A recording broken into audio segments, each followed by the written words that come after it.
Welcome to this very special edition of the KJ Masterclass Live, the show which ensures that you profit from your time spent here with experts, either through their industry insights, information, or simply learning from them.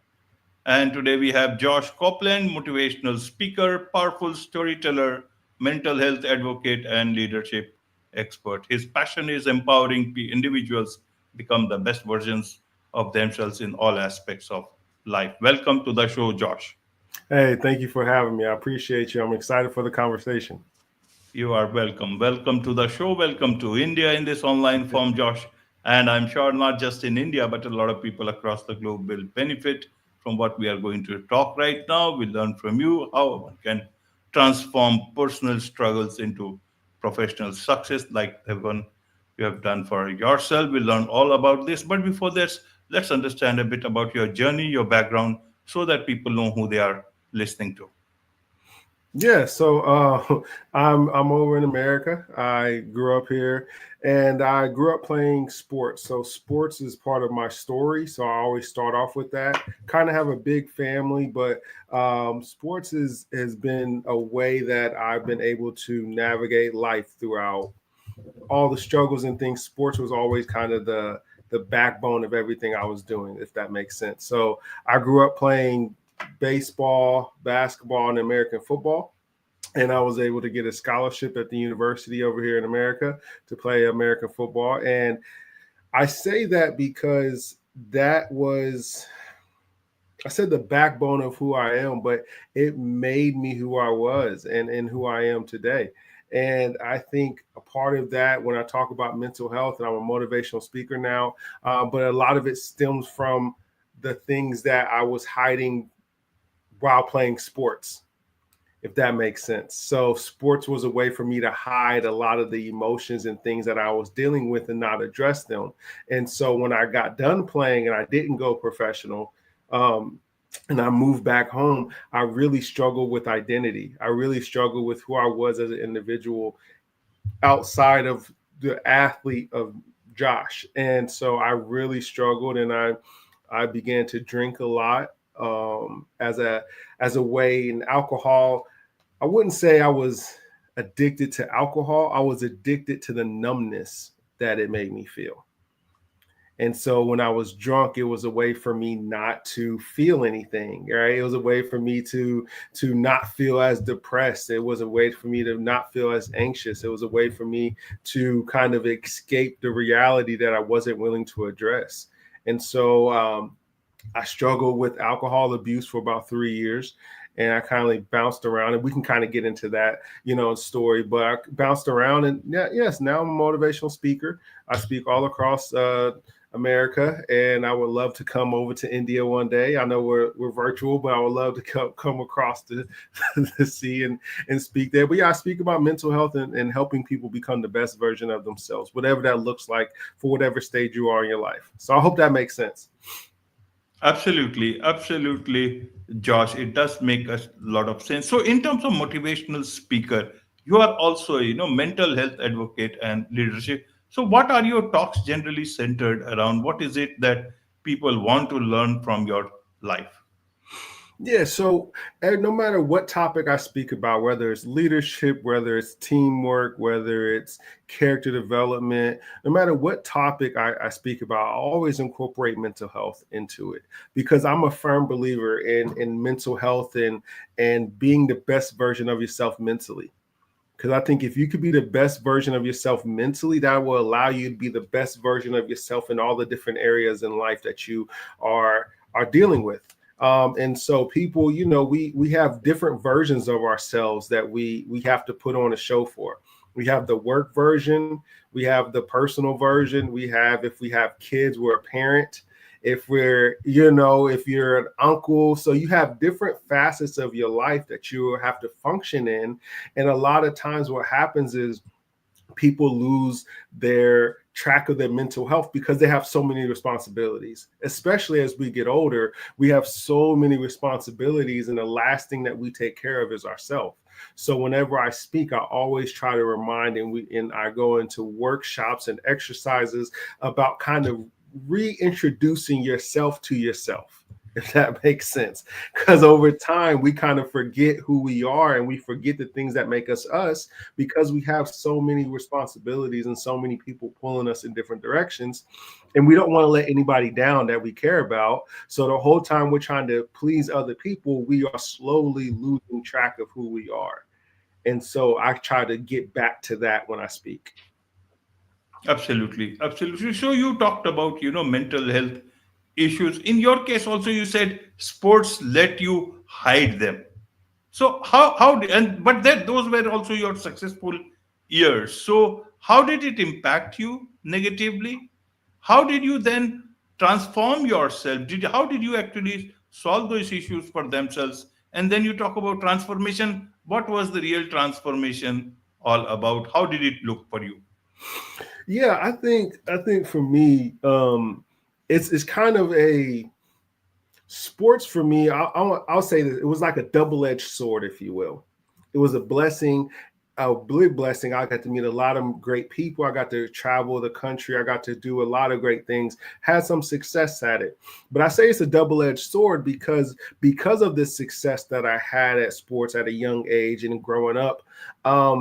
I was able to hide my depression very well because of the sports. So, and I think here's the thing: when you are good at something, whether it's sports, whether it's a host, podcast host, whether it's arts, journaling, whatever it is that you're good at, whatever it is that people kind of know you for, the crazy thing is, as the better you get at it, the more people tend to love you for what you can do more than they love you for who you are. And the hard Absolutely. part is, yes, and the hard part is when we get so caught up in what we do that as well and what we have success at, we slowly start to push down the stuff we're really struggling with because it's kind of like a putting a band-aid on a big cut, if you will, right? The more I felt depressed, I would just work out. The more I felt anxious, I would go to the gym. So I always had these band-aids that I was putting over all the mental health struggles. And then when I got done playing, I had no more band-aids to put over them. So now I had to deal with it for myself. So I kind of struggled with a lot of things, and I had a run. I had a DUI because of the alcohol abuse. I just really struggled with different things in my life. So I really had to. There was a moment when I had to kind of be honest with myself, and I think that's a big part about that. When I speak, I ask people to be honest with themselves because you can lie to a lot of people, but you can't lie to yourself. You know deep down your intentions, you know deep down what you're doing, you know deep down if you are being the best version of yourself, and you know if you're not. And so when I talk with people, I kind of have them go and do some soul searching because that's what I had to do. I had to really see, okay, where am I at? Accept where I'm at, whether I like it or not, and how do I want to move forward to be the best version of myself? And then there was a gap, and so I had to put forth a plan to do that. Absolutely. So, when did you talk about alcoholism after alcohol abuse after sports? So, Mm-hmm. how come one fine morning you just came to know, okay, now I need to get some help? How did you seek help for yourself? How did you recover from that? Is that struggle still on, or is it fully over? Because later on you came to you create learning to cope. We'll come to that, but first I Mm-hmm. want to understand about the recovery part. Yeah. So for me, I didn't have my first sip of alcohol. I'll say like I didn't get drunk until I was 24 years old. So I didn't drink at all in high school. I didn't drink at all in college while playing sports. I was always the designated driver for my friends. I was always the responsible one, if you will. And so I never really touched it until I got home and I needed something to put a band-aid over my feelings because when I got done playing and growing up, and it was like I said, it was a band-aid, and every time I was just trying to suppress my emotions. I wasn't trying to address my emotions. And alcohol was that band-aid for me. So when I didn't have a game to play, when I didn't have I was struggling with identity, and I had all these emotions start to run back that I never really had to deal with or address, I started to drink alcohol. And that was quickly the first time I got drunk. Like I said, I was 24 years old, and I fell in love with the feeling of not feeling.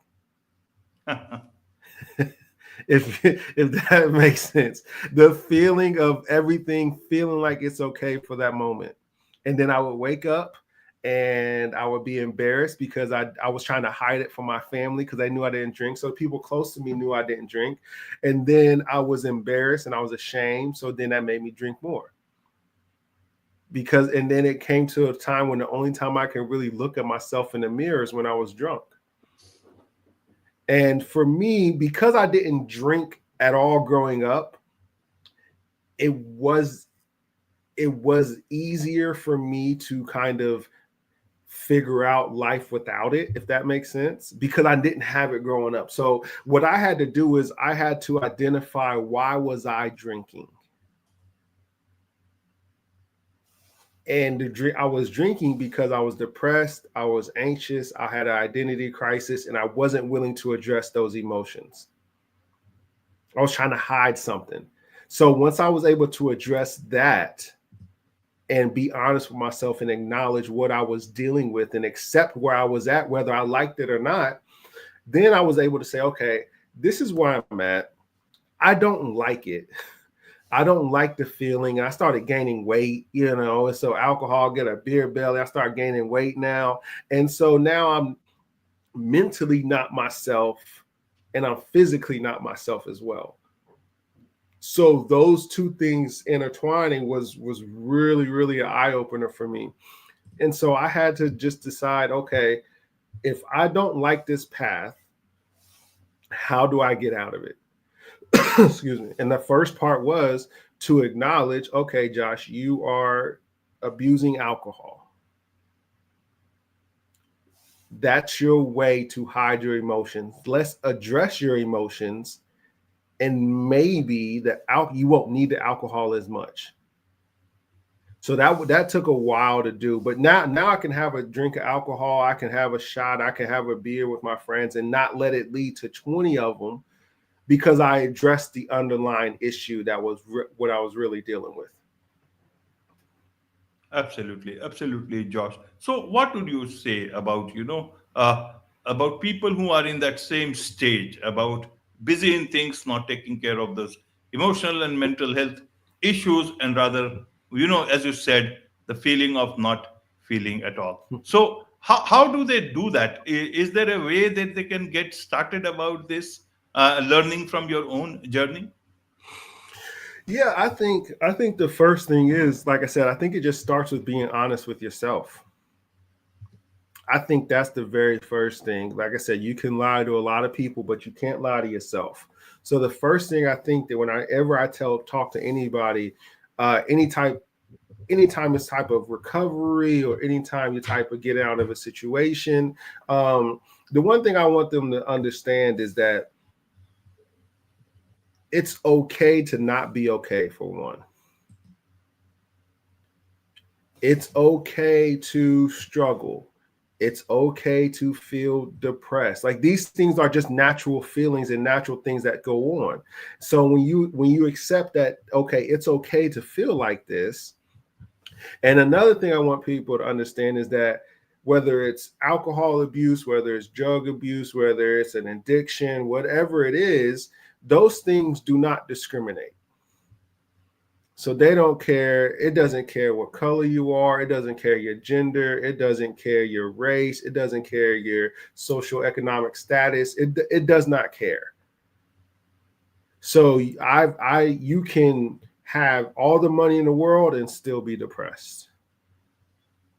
Absolutely. You can have all the success you want and still be an alcoholic. So the first thing I encourage everybody is to kind of be honest with yourself about where you're at in your life at this moment. And then be honest with yourself about where do you want to go. Those are the two things. Where are you now? and where do you want to go? And then once you identify those things, now it's how can I get there? What do I have to sacrifice? What do I have to leave out? What do I have to do more of? And everything is situational. So for me, it was I had to let go of the alcohol. For somebody else, it may be something else. So kind of making it personalized to you as an individual. Where are you at now?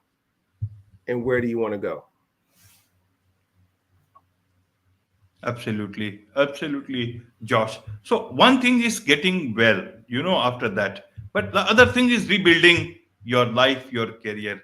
How do one do that? Because that itself takes a lot of your energy, your effort. How do you rebuild your life, personal life, professional life after that? How did you do it for yourself?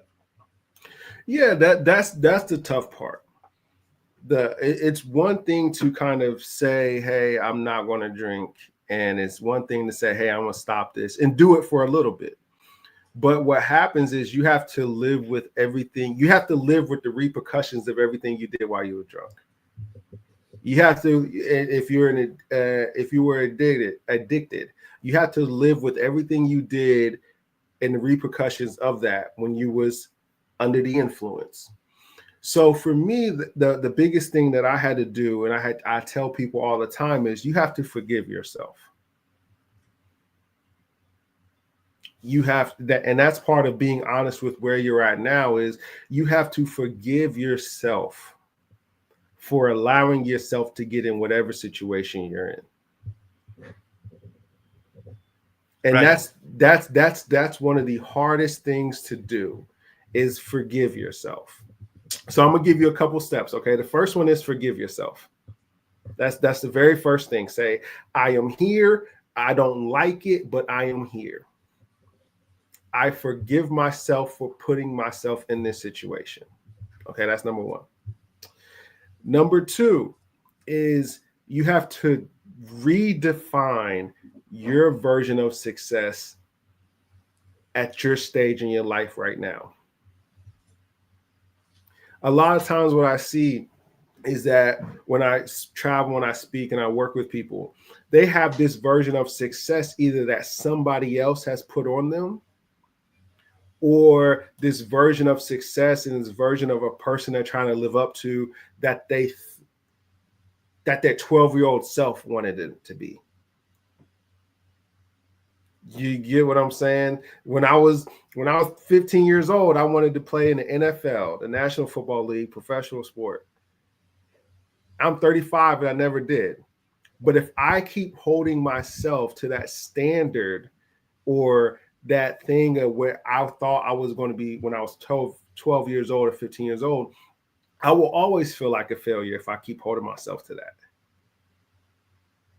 So the first thing is forgiving yourself. And the second thing is redefining what success looks like for you at this stage in your life. And then third thing is put forth a plan. Where do you want to go and how do you get there? Right, right, Josh. So you talked about forgiving oneself. What about taking also accountability for your actions? You just can't say, okay, it happened, so I forgive myself. That will be no, just uh, putting everything under the carpet. So how do you balance between forgiving yourself and also taking accountability for your actions? Yeah, I think accountability is a big part, because you're right. You can say I forgive myself and not do anything about it. Right. So I think the accountability part is the change in action. I think that's the accountability part, because when you can, once again, you have to be honest with where you're at and you have to be accountable for your part in that. When I say forgive yourself, it's not saying I didn't do it. It's not saying everything's okay. It's just forgiveness is a way to move forward. And that's all it is. So you have to hold yourself accountable. That you have to. You don't have to beat yourself up over it, but you have to say, I did that and I was wrong. And that led to this. and now we're here. So how do we move forward? And I think that's the ebbs and flows of life, right? You're going to one of the hardest things for me, as now I'm 35, I have a wife, I have a daughter. One of the hardest things for me to accept and hold myself accountable for is when I make a decision with the purest of intentions and I don't get the result that I needed, that I was looking for. Absolutely. That's one of the hardest things to do, and you can realize, especially as you get older, that you can try your hardest at something. You can do everything everybody says, you could do it the right way, and yet you still fail, and yet you still fall short, and yet you don't get the result you're looking for. That's one of the hardest things, but yet you still have to hold yourself accountable and say, hey, I did this, I fell short, I forgive myself for trying and falling short. Now, what do I need to learn from? What do I need to do differently? And how do I get to my next goal? Or how do I achieve that same goal? Maybe you just have to do something different. But accountability is the key to that realization. Absolutely. Josh, tell us about creating learning to cope. How did you think of this idea? What is it that you do at learning to cope? Yes, so learning to cope. So my last name is Copeland, and in sports, my teammates and friends all call me Cope. So that was my name. That was my brothers. All of our nicknames growing up, it was Cope. And then with mental health, it's coping. How do you cope with things? So it kind of fell in line right together. So learning to cope is a company I started, and what we do is, along with the motivational speaking, we do workshops at schools, we do professional development with businesses, and all striving to try to get people to be the best version of themselves, whatever that looks like for them at this stage in their life. And I say at this stage in their life because as life goes on, as you have different responsibilities, what's important to you changes. So if what's important to you changes, then so should the goal, so should what success looks like. My daughter's gonna be 5 here in a couple weeks. Before we had her 6 years ago, I never knew what it was like to be a father. So my goal wasn't to be the best father I could be because I didn't have a child. Does that make sense? So when we had her, now my priorities changed because, oh, I want to be the best father I can be. I want to be the best husband I can be. When my daughter, if she grows up and has kids, then I want to be the best grandfather I can be. So it's stages. So when you allow yourself to say, at this stage in my life, where am I at? And what does success look like from that stage? That's when you can have the ultimate success and be the best version of yourself. So that's what we try to do at Learning to Cope, is we try to identify an individual, what is their goals in life, how do they get there, how do you forgive yourself. So it's a whole big thing that we try to do, to help the individual maximize their time on this earth. Absolutely. There's much to learn about all these things from you, Josh, and I'm sure a lot of people would want to connect with you, learn more about what you do, be your client. What's the best way for them to connect with you? Yeah, the best way, you can go to my website at joshcopelandspeaks.com, or you can follow me and message me on Instagram at learn the number 2 and then cope. Those are the two spots that I kind of respond the best on. My website will have my email address on there. You can shoot me an email, but I would love to connect with all of you. Wonderful. With this, it's a wrap on this very special edition of the KJ Masterclass Live. Thank you so much indeed for joining us.